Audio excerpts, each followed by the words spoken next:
ദൃശ്യവിരുന്നൊരുക്കി പൂരം പ്രദർശന നഗരി ഉണർന്നു. അഖിലേന്ത്യാ വാണിജ്യ വ്യവസായ വിദ്യാഭ്യാസ സാംസ്കാരിക പ്രദർശനം കാണാൻ ആയിരങ്ങളാണ് ദിവസവും പ്രദർശന നഗരിയിലെത്തുന്നത്.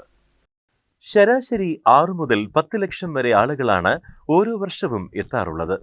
തേക്കിൻകാട് മൈതാനിയിൽ വടക്കുംനാഥ ക്ഷേത്രത്തിന്റെ കിഴക്കേ നടയിലാണ് പ്രദർശനം.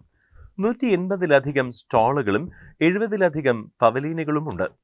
റോബോട്ടിക്സ് ആനിമൽസിന്റെ പ്രദർശനവും സൂപ്പർ റിയാലിറ്റി 5D ഡോം തിയേറ്ററും പ്രത്യേക ആകർഷണങ്ങളാണ്. സാധാരണ ദിവസങ്ങളിലെ പ്രവേശന ടിക്കറ്റ് നിരക്ക് 40 രൂപയും പൂരം നടക്കുന്ന 3 ദിവസം 50 രൂപയുമാണ്. മെയ് 5, 6, 7 തീയതികളിലാണ് പ്രത്യേക നിരക്ക്. സാധാരണ ദിവസങ്ങളിൽ രാവിലെ 10 മുതൽ രാത്രി 9 വരെയാണ് പ്രദർശനം. മെയ് 6-നാണ് തൃശൂർ പൂരം. പൂരത്തോടനുബന്ധിച്ച് പാർമേക്കാവ്, തിരുവമ്പാടി ദേവസ്വങ്ങൾ സംയുക്തമായാണ് പ്രദർശനം സംഘടിപ്പിക്കുന്നത്.